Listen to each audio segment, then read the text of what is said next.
Thank you so much for staying tuned. If you just joined us, this is International Forum and we are live. Well, today is all about Russian election. Putin, some call him the man of valor. To others, he's a tyrant. Why to some, he is their savior. And of course, the election was called. He won with a landslide. By landslide victory, nobody could contest it. They came out, they voted. The votes, they were all counted, and Putin emerged victorious. And he gave a very strong warning to the West. He said, look, NATO, you guys are pushing for a third world war, of which we are not going to back down if it comes to that. I know he's talking about the war in Ukraine. And don't forget that this war is dealing so much with the world. Is it crude oil price? Is it fuel? Is it gas? Is it wheat? You just name it. Due to this war, many parts of the world, they are suffering. Before going to that, let's take some stories making rounds globally. Let's move straight down to Haiti, where it's like hell is being let loose in Haiti, where gangs are now running the streets.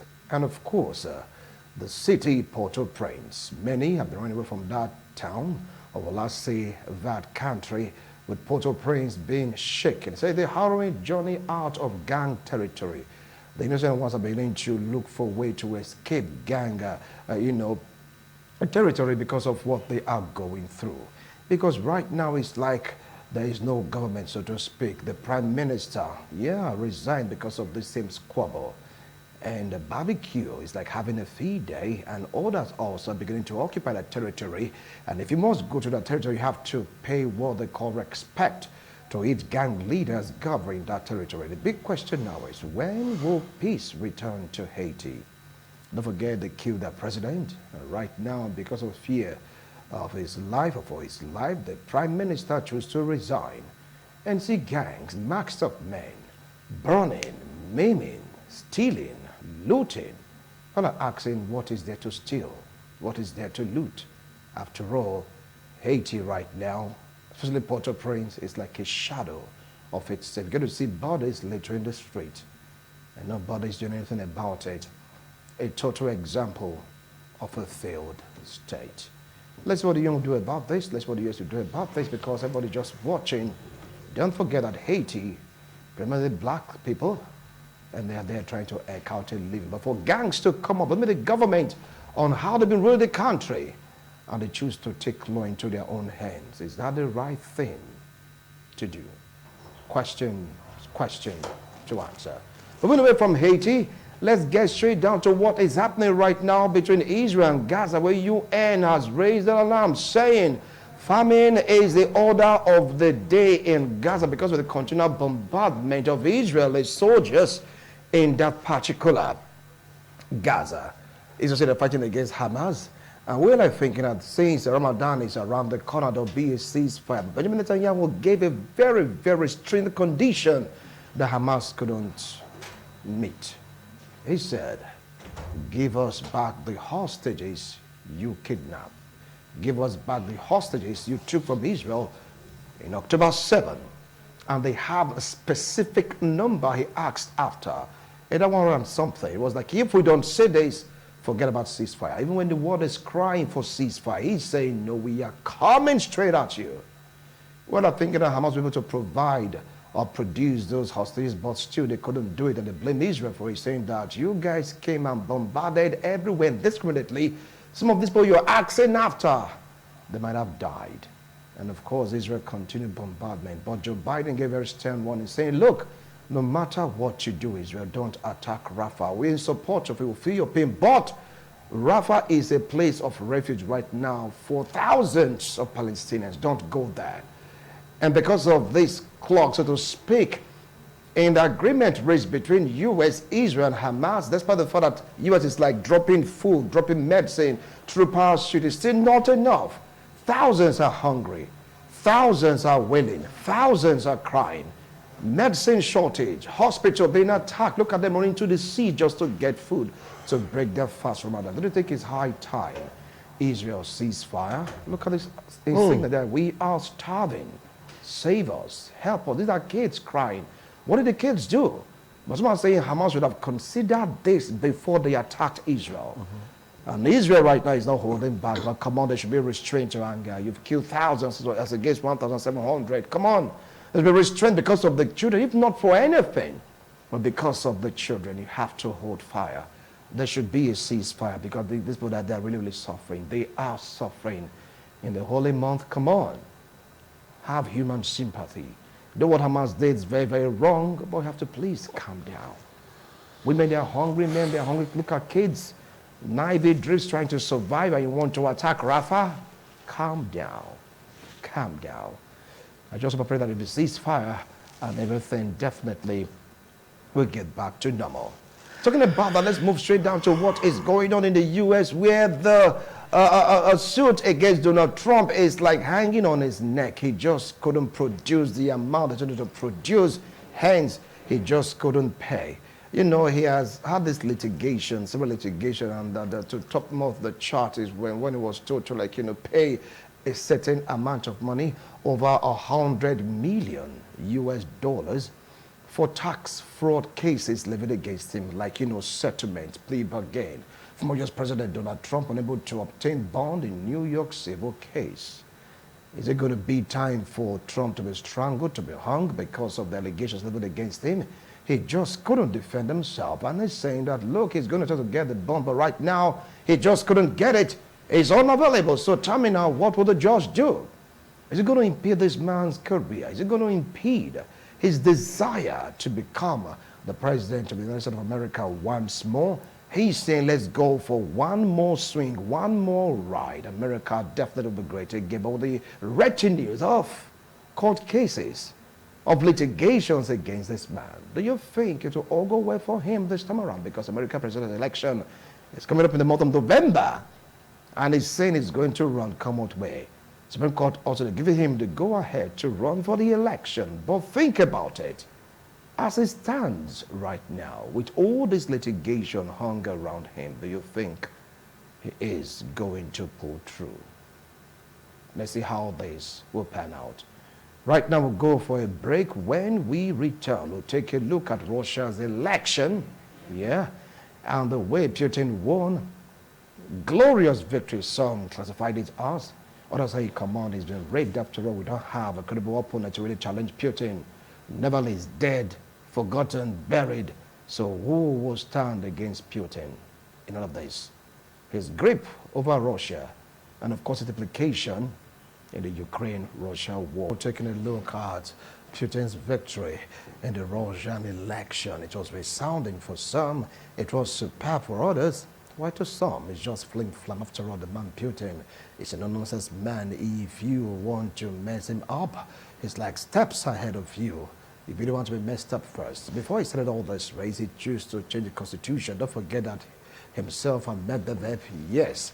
But swapping positions. So they said, look, what's the essence? Change the constitution to give me the right to contest and contest and contest all over and over again. I mean, maybe to kick the bucket. Because right now, according to some of his agent backward, we don't know about that, but for the election, his victory was resounding.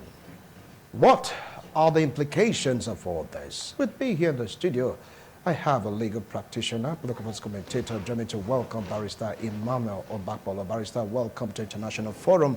Appreciate your coming. A delightful day to be here. Good afternoon. All right. So very close to him, he is Honorable Tiosa Igebo, an entrepreneur, political analyst, political commentator, both local and international politics is well grounded. Honorable, welcome to International Forum. Thank you. Good afternoon, viewers. And don't forget the AKA Sunny. I've not forgotten about that. No, you're never trying to forget that. But it's okay. All right. As it stands right now, the strongman Putin, nobody seems to be stopping him right now in Russia. He's moving at a pace. He's moving at a rate. He's moving with such precision that everyone that wants to stand against him, something terrible always happens to them. Either they are crushed, or they end up losing their life, or they go in exile. Even while in exile, there's one or two attempts on their lives. And right now there's an election that's in Russia, and this man came out radiant. Joseph, over to you. Over Over to you. Now, what do you feel about this exceptional performance of Putin in the Russian election? They all came out in mass to vote for Putin. They said, yes, Putin, go ahead. We are solidly behind you. I think one of the first reasons is because they're actually facing war now. The country is going through difficult times. The Western world has shown that they don't like Russians, or they don't like Russia. Them being part of the enemy from the East. So I do believe that that is probably why the solidarity and the coming together with the people of Russia at this moment in wanting to vote for Putin to remain in power, because they believe that there could be an unfinished business. Most of the times when countries are facing challenges like that, there's always that instance of the citizens wanting to sustain the presidents in power so that they'll be able to continue in the light of what they're doing for the, in quotes, security and existence of that country. Yes, I know there's no processes that is perfect, but the election has come and gone now. Putin has been pronounced the winner. None of us in the studio here who's speaking on these problems with the Far East in Europe is part of the electoral process. We can only go by information that was given to us. And obviously, you talked about the amendment of the Constitution to allow Putin to run over and over again, which kind of likened the Russian processes in their governmental ways of handling things to liken to the communist state like in China.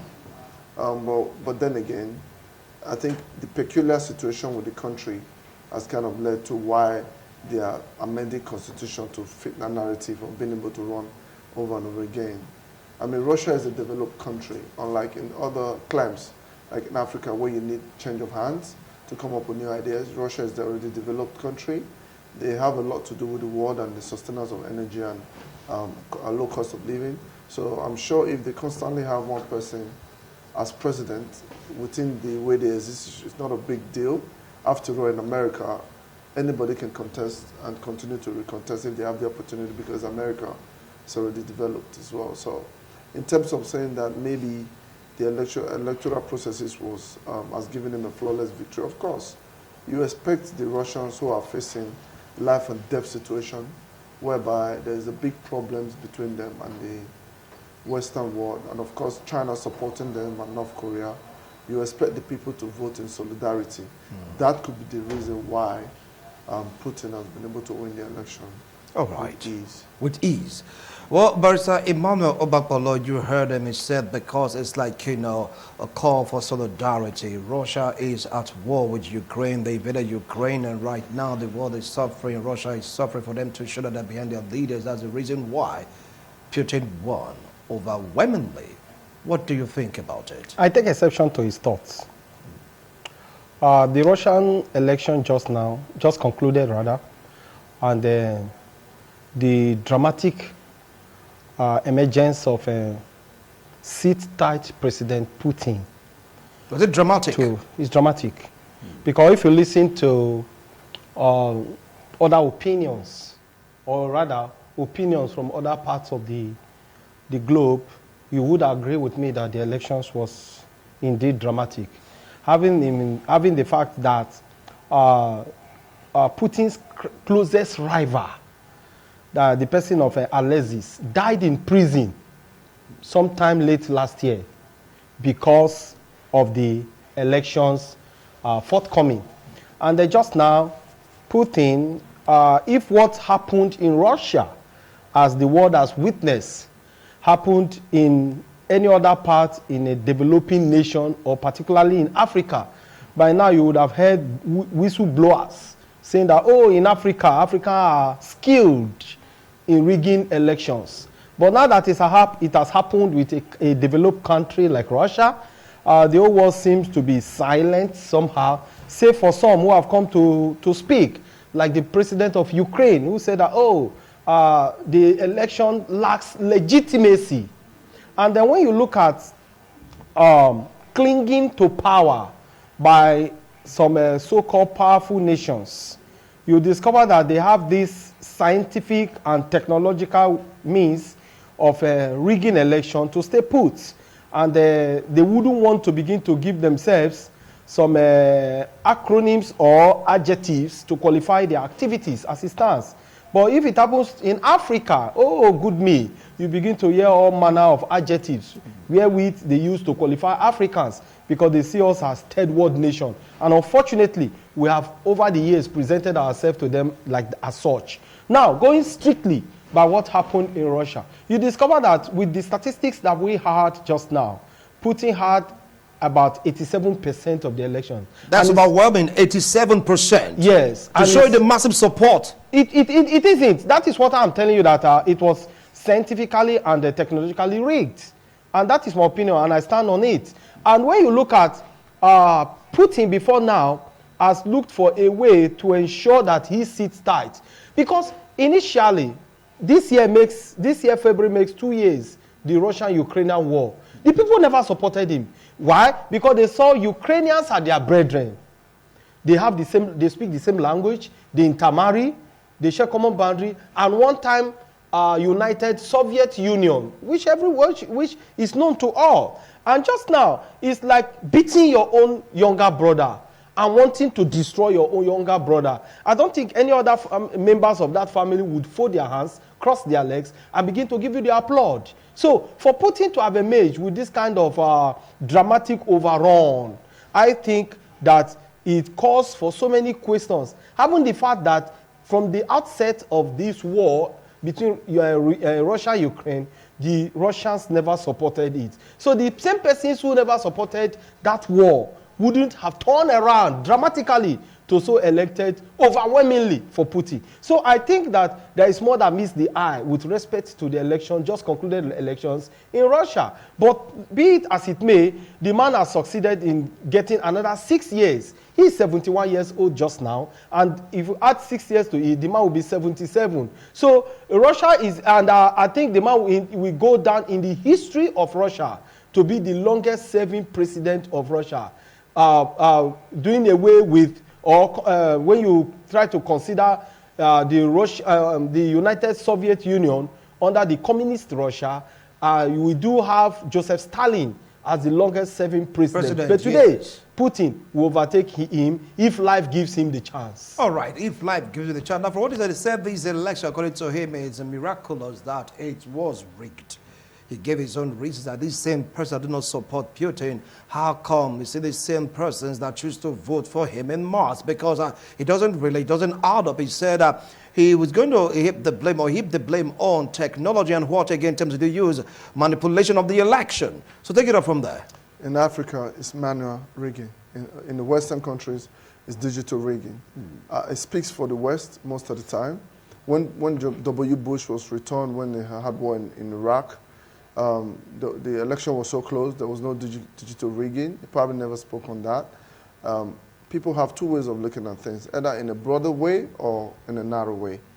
But there is a positive and very effective way of using a bird's eye view to do things like an eagle, is when you want to catch a prey and you keep your eyes on that prey until you achieve your aims and objectives. I'm sorry, Barrister Abakwala, when he applies that in this complex situation, we'll be falling off like a pack of biscuits, because you cannot tell me that the people of Russia was against Putin over the war when their country was threatened. If there were, resistance here and there, a few people or certain people within the country who has their own alternative views, which is usually very common in any of these countries in the world, whether it's America or in England, most of the time you must have people with alternative views. And that is not a bad thing. It helps to balance the books. If those are the people that you want to take their own ideology as a way of not being happy with going to war at all, to allow Ukraine, the so-called younger brother, to bring in the Western alliance, which is NATO, to have missile defense system and possibly nuclear bombs closer to the Russian border. I'm afraid that is another very vague and unrealistic definition of what these problems with Russia and Ukraine should be. If a younger brother wants to put a hole in your legs and he wants you to fall over and then being crushed by the enemies, I'm sure that you understand the Russian position on that matter. You don't expect Ukraine to tell you that the Russian election was good. There was no way, because they re-elected President Vladimir Putin, a man that feels that Russia should exist, and if Russia stops existing in this world, no country else would exist. Obviously, you expect the scapegoats, which is the Ukrainians, obviously a very corrupt country that we've not spoken about, like most of the arms and things that was taken through Ukraine has been siphoned through the back door. It's one of the, I think it's probably ranking one of the highest, most corrupt European countries in the world. And going back to Russia, saying that Russia has used digital means, or Putin, to rig the election. You were not in Russia. You're only relying on third-person information. So my guess is as good as yours. But if I look at it from the practical point of view of looking at things from an unbiased position, even if I know that the war between Ukraine and Russia is a bit of a difficult one, you would ordinarily know that any country in the world whereby terrorism or maybe the existence of that country is threatened, there's always that instance of the people showing solidarity with the government of the day, because so far so good. The Russian military has an upper hand over the Ukrainian military, regardless of the fact that the Russians invaded Ukraine. And what led to the invasion has always been things that goes back from the Minsk agreement and what the Russians called the coup in 2014 that removed the pro-Russian president. So which means a president was in Ukraine who was pro-Russian, who probably never wanted to have a situation whereby you bring in people who didn't like a Russian state closer to their borders, when Putin and the Russian Federation warned that they don't want NATO close to their borders. Yanukovych. Yeah, just like what happened with the Cuban Missile Crisis, when the U.S. didn't want Russia to set up a missile defense system close to their borders. In Cuba, yeah. In Cuba. If the U.S. can have their way in Cuba, I will go back to that as a reference point so that those who has not heard us speak about it from 2 years ago now will understand that that is the point that I say stand on. Should not support or perhaps assume that Russia's position as to why they don't want Ukraine to have NATO in their borders is a bad thing. All right. So at the end of the day, with all due respect to my brother, Barrister Obakbolo, I think he still places his arguments a lot more on misplaced priority. These issues of life and death is not dealt with sentiments. It's not handled and settled or resolved with emotions.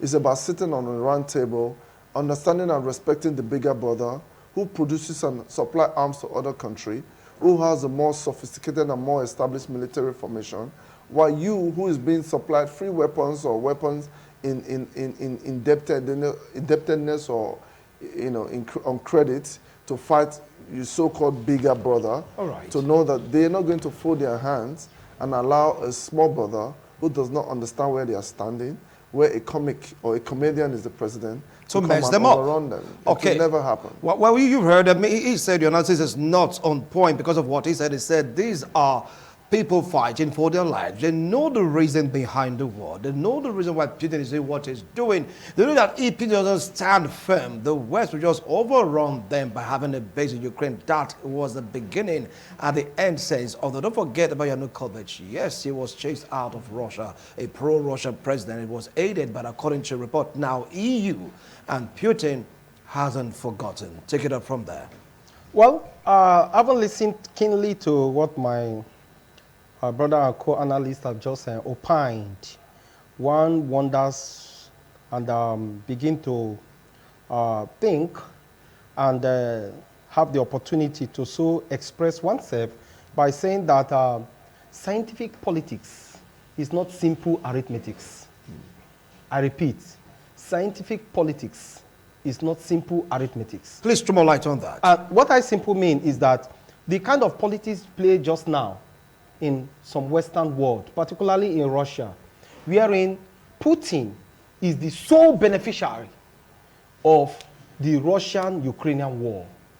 And I think, to an extent, and going by what he said just now, one would come to the final agreement that Putin scientifically and technologically rigged the election because he wants to ensure that he wipes Ukraine out of the surface of the earth. But they are saying that he won fair and square. Or They don't have credible candidates to stand the might of Putin. Or probably metamorphose Ukraine like the biblical Sodom and Gomorrah. Candidate Russian election as of Putin winning the landslide by 87%. 87 out of 100. The question now is, the main 13%, where did it go to?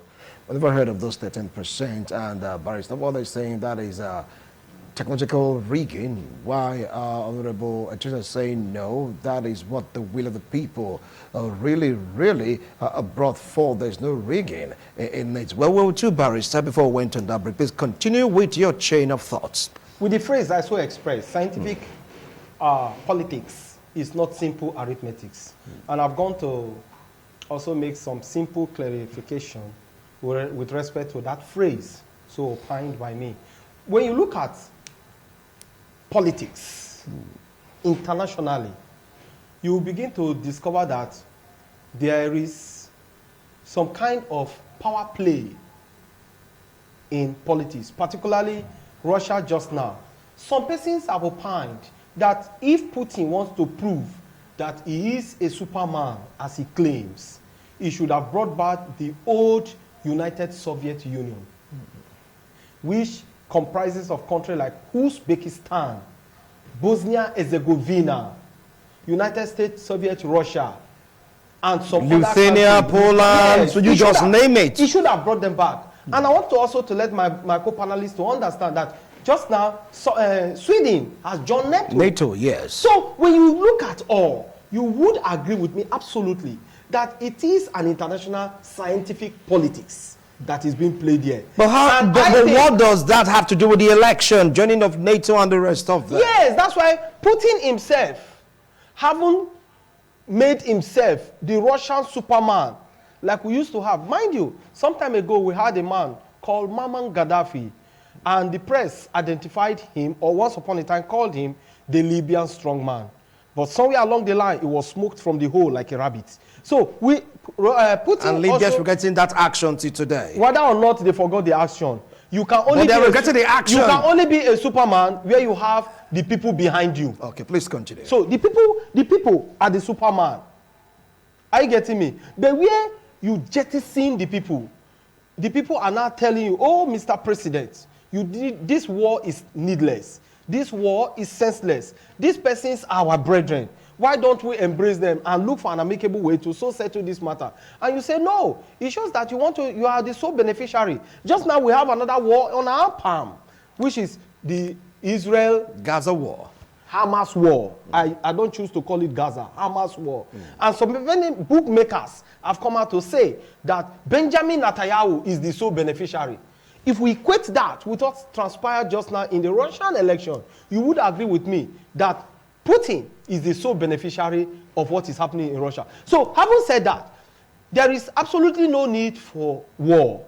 The world needs peace. And peace is very expensive. And because Putin wants to show to the supersonic United States of America that he is in charge, and having not gotten that social status as he puts himself, he is now trying to rig election technologically and scientifically in Russia so that he can stay put and probably wipe out Ukraine from the surface of the earth. But I want to tell you that Ukraine could pull a surprise, and it is still counting just now. Okay. That election in Russia, I don't think is a true reflection of it. Some of you with the opinion that people like you are the ones pushing Ukraine to the extermination because they say they'll pull the surprises, and the Pope warned them. He said, look, just raise the white flag, let this thing end. No, the white flag will not come. They got angry and said, Pope, you don't know what you are saying, we're going to fight till the finish. Anyway, that'll be a topic for another day. Now, he said... The war in Ukraine, Russia is not spiritual, it's physical. It's physical, fine. All right, now, you heard his own assertion, of course,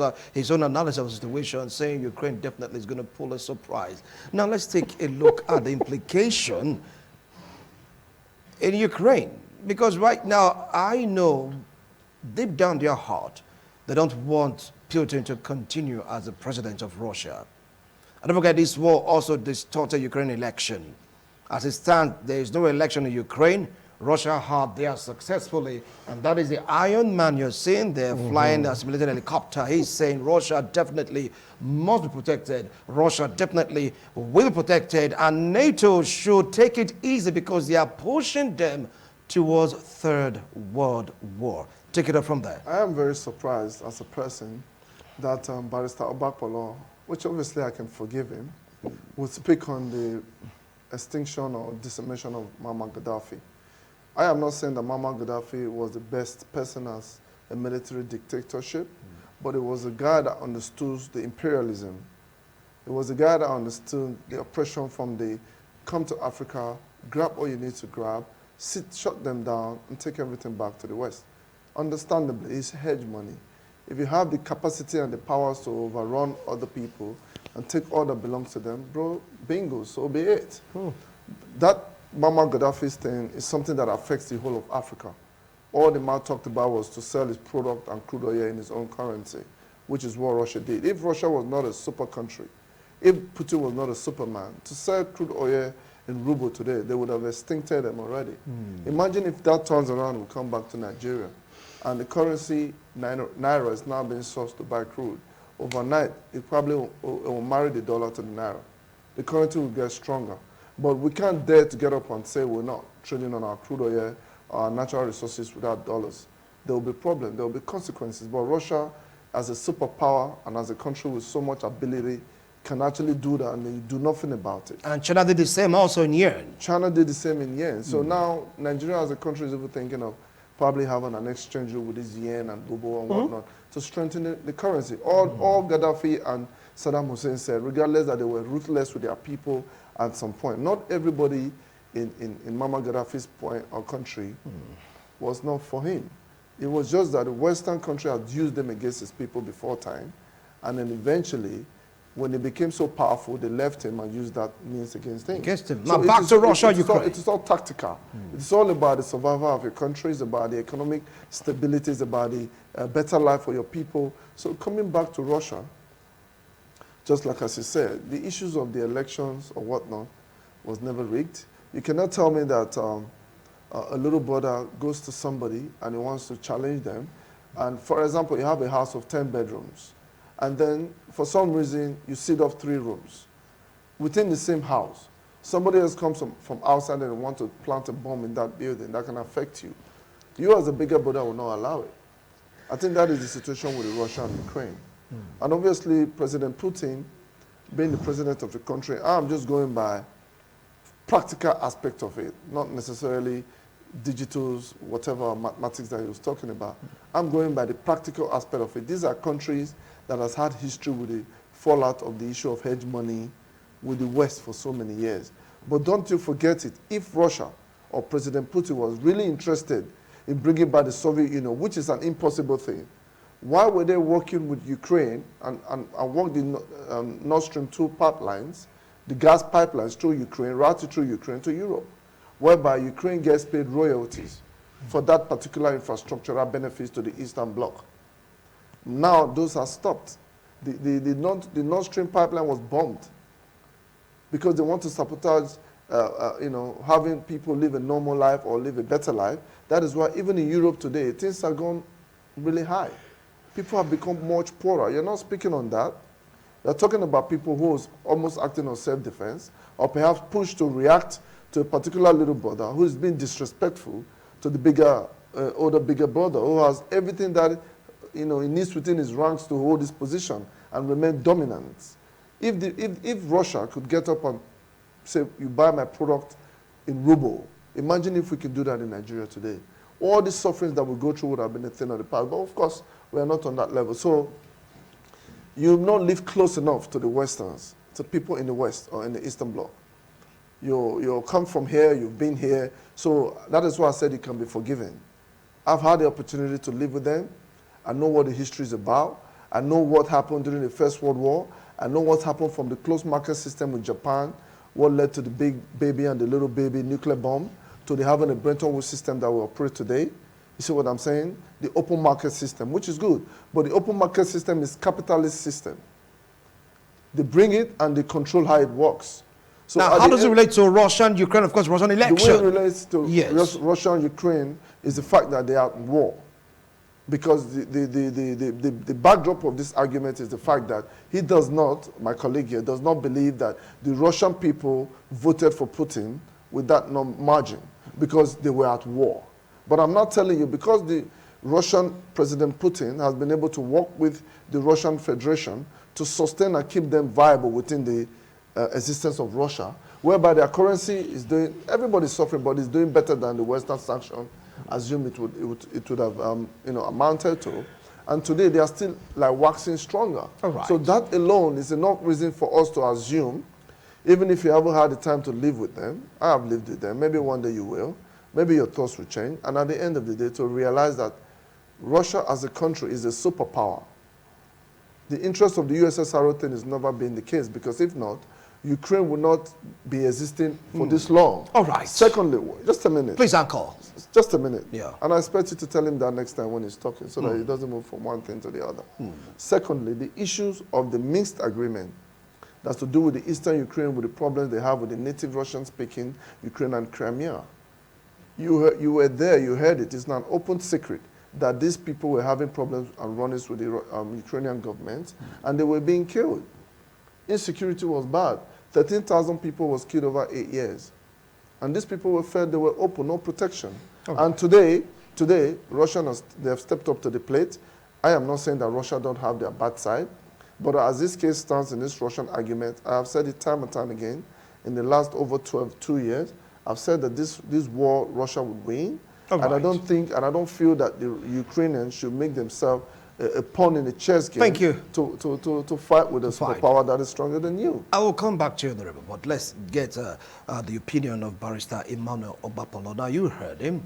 He went back again to Hedge to talk about the mixed arrangement, of which, according to reports, Ukraine was the one that really fought that arrangement, and broke the arrangement, and Russia chose to intervene. That's why they felt that they did it wrongly by attacking Ukraine, which is not in accordance with international law. But take a look at the implication right now in the war going on in Ukraine from that particular aspect. And from another angle, do you see Putin being a life president in Russia?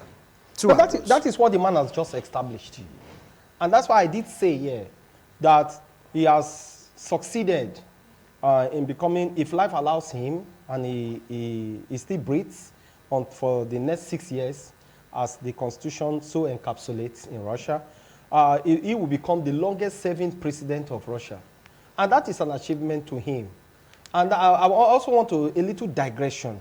When you talk of Russia, Ukraine rather, attacking Crimea, the question would be, or the germane question is, who sponsored the gross disobedience by the Crimeans against the laws and authorities of Ukraine? He should answer that. Now, don't forget that also in Ukraine, a pro-Russian elected president was chased out of the country. Don't forget that. Who chased him? No, you tell us. The people. The people? Yes. For which side? The Ukrainian government. So please, let's not go into that, because, hold on, gentlemen, we have this history at the palm of our hands. So please, just leave that part, because it was a push that led to shock. So let's continue, please. Like I did say. Yes. Again, scientific politics is not simple arithmetics. When you look at international politics just now, it is scientific and technological. And the game of interest supersedes every other factor. And I think that Putin, who is just re-elected for another tenure of 6 years, as the president of the Federation of Russia, has an interest, vested one for that matter.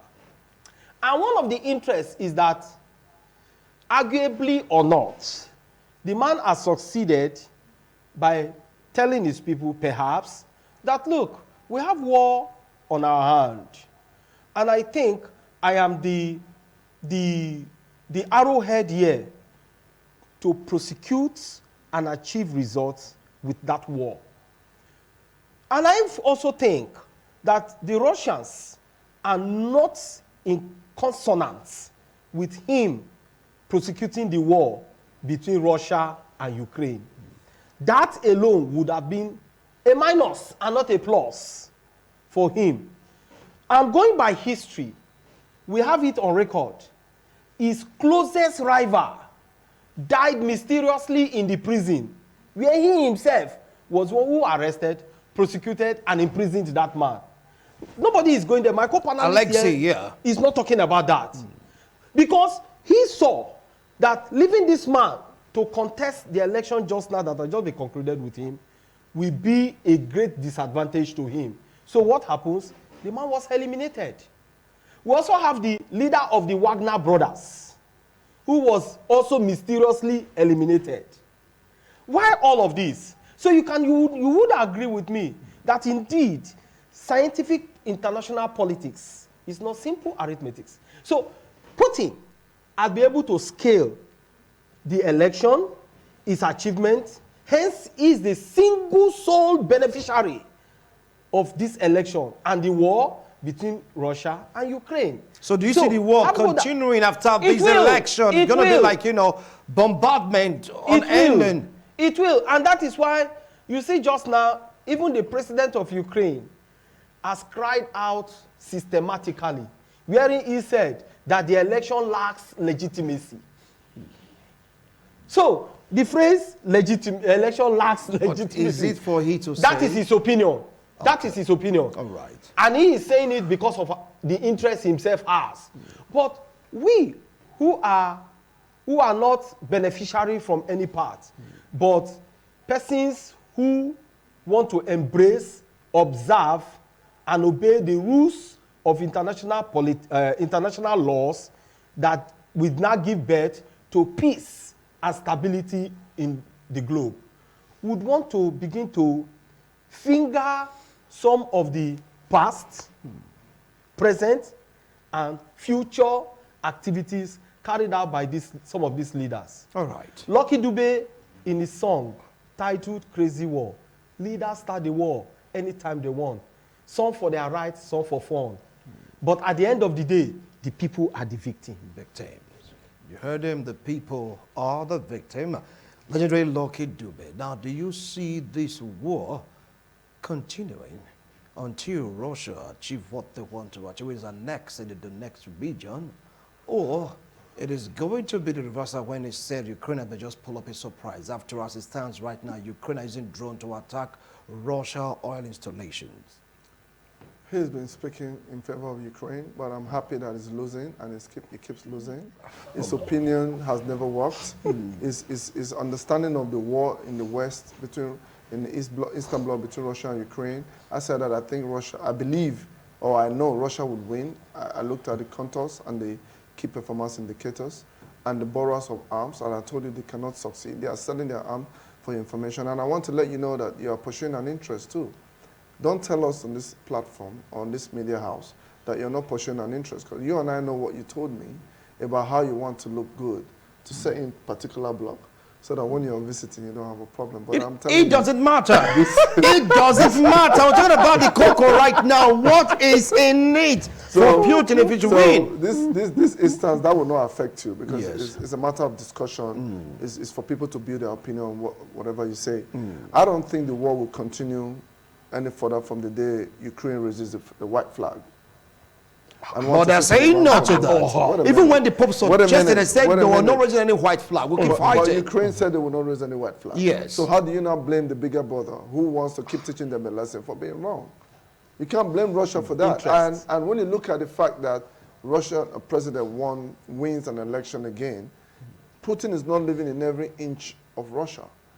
Russia is a big country with a huge landmass. You are speaking on the comedian who is the president of Ukraine, a comic, who was not even trained to understand the But now he is the president. Yes, that is why the beginning shall determine the end. They said your guess is as good as mine. The end justifies the means. You cannot tell me that somebody that was trained and raised to be a leader is different from those who became an accidental leader because he was popular as a comedian. That is why we had problems during the NSAS issue, when the digital war you should be speaking about, and that is not mathematics, should be directed at Twitter, who was sitting somewhere and tweeting and giving false information to our people to destroy our place and attack certain people and say that this is the way to change the narrative. I was on the media house when I said this NSAS thing is good, but the direction that is going will not help anything. Today we are going back to the status quo and trying to fix things. While Twitter was banned from this country, they started begging because they know they make money and they feel that they have all that it takes to do what they want, just like Binance, fixing our currency. But for the Russian situation, and I'm saying that and I'll repeat it again, I believe at some point there will be a peace talk. And I think the big brothers, which is the United States, that is pushing Ukraine to fight this war, because they've achieved and succeeded in stopping the flow of cheap energies to Europe, because they want to come into the markets. It's all about power, resource, and control. It's all about edge money. If you don't use my currency, I'll come after you. If you don't do SSA, I'll come after you.